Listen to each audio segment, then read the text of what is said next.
Prerna and Parag from Khu.sh. We develop intelligent music applications, which means we use artificial intelligence to help people make music. Our first product is Ladida. It's a reverse karaoke technology currently on the iPhone.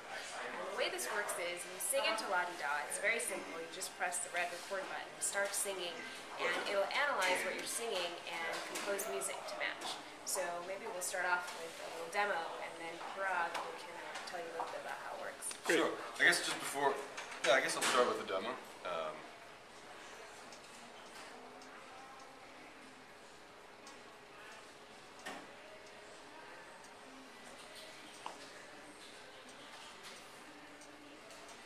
We are la-di-da.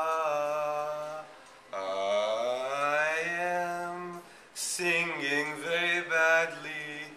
You will see why I am singing so very badly. For now, just let la-di-da do the rest. So, I'm singing about as freely and poorly as you possibly can to make a point. Basically what we're trying to do with Ladida is democratize music making and give like that experience of what's that thrill you get when you're playing an instrument. Like why is it you always are singing along to your iPod or drumming on the desk or wailing on your air guitar.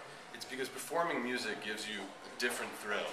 They're really all those feel-good chemicals, serotonin, dopamine are going when you're creating, when you're having these kinds of immersive reactive experiences.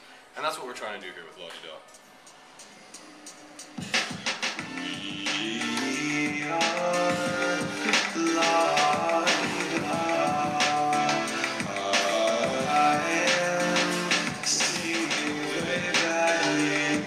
You will see what I am singing so very badly. For now, just let la-di-da do the rest. All right. So that's Ladida. I mean, you can easily, I won't play all of it, but, let's say you wanted a dub tone style. We are Ladida. I am singing very bad. So the idea is that we're using AI to sort of understand what you're doing. So the way it's doing it is, it's reacting to what you're singing. It's not just some kind of preset loop or pre-recorded music. What it's doing, it's analyzing your voice. So what does a musician do when they're trying, like let's say I was a piano player and I'm trying to accompany a vocalist. First I got to listen and figure out what are the notes that the person is singing. And then sort of what's the relationship of the notes? What key do they belong in? What scale is the person using? And with the voice, it's not just one of the fixed notes on the piano. I have to sort of continuously adjust and find where that person is really singing. So once we take all that information and analyze the vocal melody, what we do is, just like a trained musician has heard hundreds if not thousands of songs, spent hundreds of hours listening to music. In a way we do the same thing with the app. The app has spent a lot of time analyzing how real songs work, how pop songs work. What are the typical chord progressions? When you're playing a certain chord, what notes sound good, what notes don't sound good? Once it has an idea, like it sort of develops its kind of musical brain to have an intuition about how a song works, it takes the vocals that it's heard and says, okay, well, what's the best way I can fit a chord progression over it? What's the best chord progression for this thing that I've just heard? And then given that chord progression, what we do is we have all these, for each style we have a collection of instruments, and we arrange them. We have Alex Ray as our composer, and he's done a fantastic job of creating these sort of musical atoms, you can call them.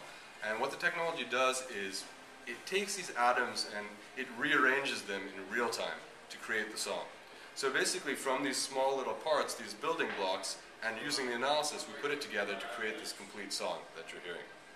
And obviously, not everyone can sing, so we're using pitch correction to sort of fix your notes a little bit. Right, well even the pros are using that now. So. Yeah, so. And the great thing is, once you have your song, you can save it, and then you can share it on Twitter and Facebook. You can post it on your own wall on Facebook, And you can also post it on a friend's wall. So let's say, you know, it's your girlfriend's birthday and you want to send her something special, sing happy birthday and you can post it on her wall. I mean, music is obviously naturally really, really social. It's something that you want to share, and it's kind of a way to communicate those thoughts and feelings which you can't easily say, which you can't easily write. So we're kind of giving people a new way of communicating. Obviously music has always been there, but by sort of using this technology, we're allowing anyone to communicate in this way. Great. All right. Thanks so much, guys. Okay, thanks Elliot.